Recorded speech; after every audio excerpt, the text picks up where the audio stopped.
Qué bueno tenerlos en la sintonía de Radio Conexión 102.9 FM. Comentarles que ya estamos en consulta profesional y ya me está acompañando en cabina la psicóloga Astrid Kiko, con quien vamos a conversar a propósito de la Semana del Cerebro que estamos viviéndola toda esta semana. Vamos a conversar acerca de la importancia de conocer a nuestro cerebro. Astrid, ¿cómo estás? Muy buenos días. Buenos días, Alexis. Gracias por la invitación. También a los oyentes. Hoy día vamos a hablar de un tema muy interesante que es el cerebro, ¿no? Es muy importante conocer el diseño en que nos ha hecho Dios para también poder autorregularnos mejor. Primeramente, considerando el tema de la influencia del cerebro en nuestras emociones y comportamientos. Muchos de nosotros hemos visto esa película de Intensamente 2 y nos hemos sentido identificados, ¿no? Y algunos hemos resuelto muchas inquietudes. Pero coméntanos un poco más desde el aspecto de la psicología. Ok, entonces lo que les quiero explicar primeramente es cómo llega a influir, ¿no? Lo que nuestro cerebrito, cómo funciona a nuestros pensamientos y nuestras acciones. Entonces, primeramente es muy importante entender, hemos escuchado mucho de la neuroquímica, el cortisol, hemos escuchado de las endorfinas, la oxitocina, La dopamina. la serotonina, dame más serotonina para ser más feliz, ¿no? Entonces, pero no solo existe la neuroquímica, sino también la electricidad del cerebro, y eso quiero hablarles primeramente. Entonces nosotros tenemos, el cerebro es como una radio, justo que estamos en la radio. Muy bien. Entonces nosotros elegimos qué emisora sintonizar. Entonces esas son las frecuencias que nosotros también podemos elegir sintonizar. Entonces les voy a hablar de estas frecuencias. Tenemos varias. La primera es la high y beta, que se encarga de la supervivencia. El cerebro quiere sobrevivir, no quiere que seas feliz. O sea, su prioridad, su objetivo es sobrevivir. Es por eso que frente a un perro es como que tienes miedo, ¿no? Eres cauteloso, pero si ya lo ves ladrar es como que huyes, porque tu cerebro está en estas frecuencias de high y beta, de supervivencia. Es por eso que necesita llenarte de adrenalina para que puedas correr y también de cortisol. Entonces también ahí activas lo que viene a ser el estrés cuando estás muy tenso y también activas la parte, pues, de poder accionar en ese momento. Entonces, esas son las frecuencias high y beta. Ahora vienen las frecuencias beta. Las frecuencias beta se encarga de lo que viene a ser la concentración.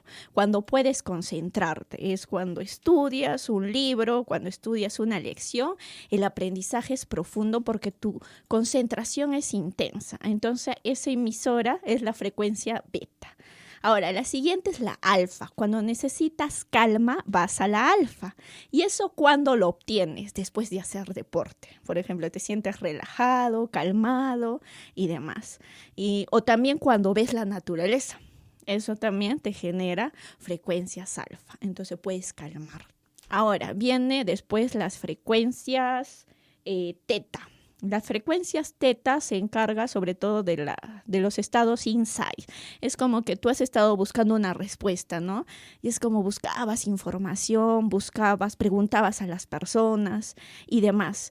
Entonces te llega, es como que esas revelaciones en ese estado, en ese momento, justo lo que estaba buscando. Sí, encontré solución a lo que tanto buscaba. Entonces eso está relacionado a las frecuencias teta. Son las frecuencias que las conocen como duerme vela, como que estás en esos estados. Y después, por último, vienen las frecuencias delta. Las frecuencias delta son las que utilizamos para dormir. Ahora, hay muchos problemas con el insomnio, es porque no están regulando bien las frecuencias delta, porque hay mucho ruido mental. Entonces, el saber cómo funciona nuestro cerebro en estas frecuencias, nos podemos regular mejor y podemos elegir en qué estado estar. O sea, podemos cambiar de estar en un estado de concentración a uno de calma, a uno de estrés, a uno de concentración. Pero a veces pasa de que nosotros queremos cambiar rápido, de estar en un estado de alerta, a estar en un estado de concentración, y eso no le gusta a nuestro cerebro. Tienes que mantener procesos. Entonces, primero se tendría que adecuar a tu cerebro para que entre de ese estado de alerta al estado de concentración, que ya vamos a hablar un poquito más. Pero quiero sobre todo que entienda que es importante también las frecuencias, porque las frecuencias generan neuroquímica, ahí viene el cortisol, la serotonina, lo que han visto en Intensamente, ¿no? Entonces, esa película es parte del fragmento del cerebro, pero en sí es un mundo, es un todo y muy enriquecedor. Entonces, estas frecuencias van a influir en la forma de comportarte y también en la forma en que vas a pensar, ¿no? Excelente, me encantó eso del tema de las frecuencias, cómo lo colocaste como si fuese una radio. Y bueno, creo que muchos de nosotros, incluyéndome, estamos muchas veces en la frecuencia de high beta ahí, temblando y tratando, ¿no? Tratando de pasar tal vez a otra frecuencia de manera brusca cuando no es así. Coméntanos, Astrid, ¿cómo puede el conocimiento del cerebro ayudarnos a mejorar nuestra salud emocional? Ahora que ya conocemos que hay frecuencias, que tenemos el libre albedrío para poder escoger respecto a ello, coméntanos un poco más. Ya, muy bien. Entonces, hay un término muy interesante que ahora se está trabajando, que es el entrenamiento cerebral. Entonces, conocemos a los neurocientíficos, ¿verdad? De que parte de la psicología, una rama es la neurociencia, pero la neurociencia más aplicada al día a día es cuando una persona es una entrenadora cerebral. Entonces, más o menos yo me estoy inclinando a esa área. Entonces, he visto de que hay muchas ramas. Como entrenadora cerebral puedes ir a la parte del bienestar y es a lo que va tu pregunta, ¿no? ¿Cómo podemos mejorar? Entonces, hay muchas personas que buscan bienestar, de que no pueden regular su estrés. El estrés prolongado genera, pues, trastornos mentales como la depresión, la ansiedad. Y después es como también temas de productividad con los universitarios, ¿no? Entonces, esto de tener este conocimiento y entrenar a nuestro cerebrito para que esté en esas condiciones de mejorar, en este caso, nuestra salud emocional. Con los ansiosos, con las personas ansiosas, se trata de bajar lo que viene a ser sus frecuencias high y beta, porque están muy alertas. Es porque se activa mucho su sistema límbico, donde también está incluida la amígdala. La amígdala, cuando está súper excitada, es como que no paran tus pensamientos, no paran tus rumiaciones y también hay mucha tensión en tu cuerpo y no hay claridad, no puedes tomar buenas decisiones y hay un miedo excesivo. Entonces, muy aparte de la preocupación, las dos emociones muy álgidas en la ansiedad es el miedo y la preocupación. Entonces, nosotros al calmar, es como que al pasar tu frecuencia de high y beta, pasarla a la calma, que es la alfa, lleva un proceso porque tu cerebro ya está acostumbrado en ese estado que lo tenga siempre alerta. Entonces tenemos que, tu cerebro siempre va a elegir lo que cotidianamente le has enseñado a hacer. Entonces esas frecuencias, aparte de las conexiones neuronales, se tienen que cambiar. Entonces lleva un proceso de 3 meses, ¿no? Pero sí se puede regular, pero a veces no tenemos ese conocimiento, ¿no? De que podemos, pues, cambiar esas frecuencias, muy aparte de la terapia que llevas, en la parte psicológica, que a veces si hay trauma, se trabaja trauma, ¿no? Pero muy a la par también sería bueno que trabajes esos estados. Por eso el psicólogo siempre te dice, ¿no? Sabes que tienes que hacer deporte, tienes que hacer tus ejercicios de respiración, pero no sabemos por qué lo hacemos. En cambio, cuando tú recibes un asesoramiento en neurociencia, que es lo que yo hago, asesorar a mis pacientes en cómo funciona su cerebro, para que así puedan tener mayor control de sus pensamientos y emociones, entonces puedes darle un significado a lo que haces. O sea, no solamente voy al gimnasio o hago deporte porque eso me ha dicho mi psicólogo. No, sino porque hay un significado detrás de eso, de que estas partes del cerebro se están activando, estoy reduciendo la activación de la amígdala y por tanto estoy teniendo más calma y bienestar. Entonces, saber esto es de suma importancia porque a veces es como que, eso me pasaba a mí, porque es como que yo tiendo más a estar más activa, ¿no? Entonces yo oraba, decía, Señor, pero no quiero preocuparme, pero me preocupa, es algo natural, pero ya viene cuando viene a ser algo excesivo, es como sentía que eso ya me estaba abrumando cada vez más. O que era el día a día. Ajá, el día a día y sobre todo los proyectos, ¿no? Que tienen una fecha límite. Entonces, si no consigues los resultados en la fecha que tienes que conseguir, pues obviamente hay consecuencias porque de ti depende dependen muchas personas. Entonces, es como que generaba eso, ¿no? Viene físicamente la sudoración excesiva, el ruido, la tensión muscular, sobre todo en mi caso. Entonces, los hombros los sentía tensos. Entonces, ahí a todos nos pasa, ¿no? Es como que hasta el mismo médico se enferma. Entonces, pero lo importante es aprenderlo. Entonces, cuando yo aprendí a regular eso, darle un significado, a mi cuerpo ya me está avisando de que el cortisol está siendo alto y mis high y beta están altos. Entonces, voy a bajar a la frecuencia y es por eso de que antes el deporte lo tenía pues incorporado 2 veces a la semana, pero ahora ya lo tengo incorporado 5 veces a la semana y le doy un significado muy aparte de otras actividades que te ayudan también a regular tu estado emocional. Nos encontramos en estos momentos con Astrid Kiko, psicóloga con quien estamos viendo la importancia de conocer a nuestro cerebro. Astrid, coméntanos, ¿en qué medida los avances de la neurociencia han cambiado el enfoque de la psicología moderna? Pues bueno, los avances son impresionantes, ¿no? Porque antes no teníamos acceso a esta información de que conociendo nuestro cerebro podemos autorregularnos. Entonces, muy aparte de las frecuencias eléctricas y también la parte neuroquímica de nuestro cerebro, entonces también les quiero explicar un proceso, ¿no? Que también va inmerso esta pregunta de cómo han ido los avances. Entonces, en terapia nos hacen trabajar mucho respiración. La respiración es el primer contacto donde tú puedes cambiar tus frecuencias. Si tú comienzas a hacer ejercicios de respiración, ¿no? Dije, pero yo, ¿pues qué me va a hacer esto, no? Respirar, hacer el 4-4-4 o el 3-5-4, ¿qué me va a hacer, no? Pero influye mucho porque tu respiración es como nosotros le hemos enseñado al cerebro de que cómo respira cuando está triste, ¿no? ¿Cómo respiras? Por ejemplo, cuando estás muy alerta, ¿respiras más largo o más corto? Creo que más corto. Exacto, más corto. En cambio, cuando estás en calma, respiras más largo. Entonces, cuando tú estás en esos estados de alerta, no puedes pues tranquilizarte rápidamente.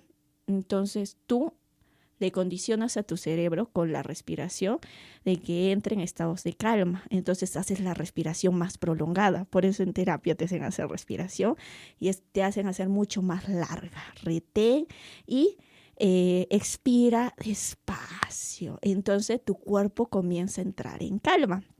Entonces el primer paso es la respiración y mientras tu cuerpo entre en calma, se activan lo que vienen a ser las frecuencias. Entonces, estás pasando de un estado high beta, que es pues de estrés, de estar alerta, a un estado alfa, que es de calma. Porque así lo ha asociado tu cerebro con respecto a tu respiración, que es corta cuando estás alerta y que es prolongada cuando estás en calma. Y es por eso que después tu neuroquímica, primero la respiración, después la electricidad, que te dio calma, que te dio alfa, y después tu neuroquímica ya no va a ser de cortisol, va a producir tu cerebro ¿qué? Calma, que ¿qué viene a ser? Oxitocina. Oxitocina. Un kilo de oxitocina, por favor. Entonces, eso va a producir y por tanto eso va a influir en tus pensamientos y en tu forma de sentir. Vas a tener en estados de calma más claridad al momento de tomar decisiones y vas a ver las cosas de otro panorama, solo siguiendo esos pasos. Primero, respirar. La respiración emite una frecuencia en tu cerebro. La frecuencia emite una química, en este caso la oxitocina, y la química influye en tu forma de pensar y sentir. Wow, nos ha explicado con manzanitas. Esto es recontraentendible. Muchísimas gracias, Astrid. Seguimos con estas preguntas emocionantes. ¿Crees que el conocimiento del cerebro puede contribuir a la prevención de problemas psicológicos? Claro que sí, ¿no? De que si nosotros sabemos adecuar a nuestro cerebro y que aprenda a pasar de esos estados, de estar muy alerta a la calma, y tú le enseñes constantemente eso y ya tengo un patrón, porque inconscientemente nuestro cerebro siempre está alerta por la demanda que ahora tenemos, el contexto donde vivimos está súper alerta, hay mucha información y no sabemos dónde poner nuestra atención, todas las redes, el marketing, quiero obtener la atención del cliente. Entonces es como que lo dejamos pasar porque no somos autoconscientes de eso, pero después tu cuerpo ya comienza a sentir y por tanto genera efectos y pues ahora hay muchos problemas con mantener la atención y si no hay atención no hay aprendizaje. En los niños ocurre mucho esto, ¿no? Están perdiendo muy rápido la atención y en los adultos está generando problemas de ansiedad constantes y depresión y estrés, ¿no? El síndrome de Burnout, el trabajador quemado en las oficinas. Y eso, cuando tu cuerpo detona, es como que ya no puede más, ¡pum!, detona, te vienen pues enfermedades físicas, diabetes, gastrointestinales, de la piel y algunas en sus estados emocionales, ¿no? Entonces por eso es importante. Correcto. ¿Qué papel juega la neuroplasticidad en la terapia psicológica? ¿Qué es neuroplasticidad, Astrid? La neuroplasticidad tiene que ver con la neurogénesis. Antes se creía de que el cerebro, una neurona moría y no volvía a producir neuronas, nuevas conexiones, pero ahora, pues, mediante estudios, se ha visto de que en realidad nosotros sí podemos, siendo adultos, generar neurogénesis. En los niños es más grande la proporción. En cambio, en un adulto sí también, pero depende cómo entrenes tu cerebro, porque lo puedes condicionar a más. Todo se entrena, es como un músculo. Si tú entrenas el músculo, va a crecer, se va a fortalecer. Igual es el cerebrito. Entonces, las nuevas conexiones generan nuevos patrones.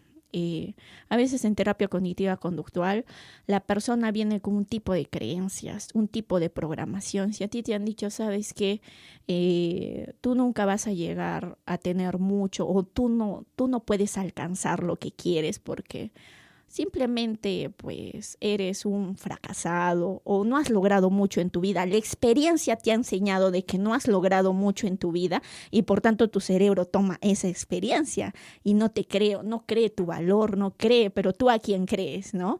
Lo que te enseñó la experiencia o lo que dice Dios de ti, ¿no? Dios dice que somos escogidos, perdonados, somos hijos, hechura suya, a su imagen y semejanza. Entonces cambiar esos patrones nosotros antes de recibir a Cristo, venimos con patrones, venimos con programaciones de nuestro contexto, de nuestra familia, de nuestros padres, de nuestra valía, de nosotros. Y cambiar eso, ¿se puede cambiar o no? Sí, Por supuesto que porque sí. le hemos creído más a Dios y lo hemos repetido. En la repetición está la excelencia. Si una persona no repite, no cambia un pensamiento por otro y lo repite, lo hace constante, no cambia el pensamiento. Entonces, sí se puede generar nuevas conexiones, nuevos pensamientos para mejorar la salud mental. Excelente este concepto de la neuroplasticidad, lo cual creo que nos llena a todos de esperanza, ¿no? Sabiendo de que Dios ya dejó en nosotros un diseño que permite renovarse. Claro. Cuéntanos, y esta ya sería la última pregunta de esta interesante entrevista, Astrid. Ajá. ¿El estrés prolongado puede modificar el cerebro de forma irreversible? El estrés, a pesar que has estado pues en picos de estrés alto, que ha generado mucho cortisol en tu cuerpo y el cortisol se necesita, claro, nosotros segregar cortisol porque eso también nos hace hacer las cosas, porque si tú no estás activo, alerta, no puedes hacer rápido las cosas. Entonces sí, pero en cantidades ya excesivas y por un tiempo muy prolongado genera pues enfermedad. Ese es el problema. Y también inflama tu cuerpo, es por eso de que te sientes tenso, también bloquea tu corteza prefrontal, de que no tienes claridad en ideas, no encuentras solución a tus problemas. Entonces existe, acá quiero explicar dos términos muy importantes, que viene a ser el eustrés, que es el estrés bueno, y el distrés, que es el estrés malo. Entonces el eustrés, el estrés bueno, es como que tú puedes condicionar a tu cerebro de que ¿sabes qué? Vamos a tener por este tiempo, por 3 meses o 2 meses, este tipo de estrés, porque tenemos que alcanzar este objetivo. O sea, lo tienes por un tiempo, 2 a 3 meses. Entonces necesitas estar ahí.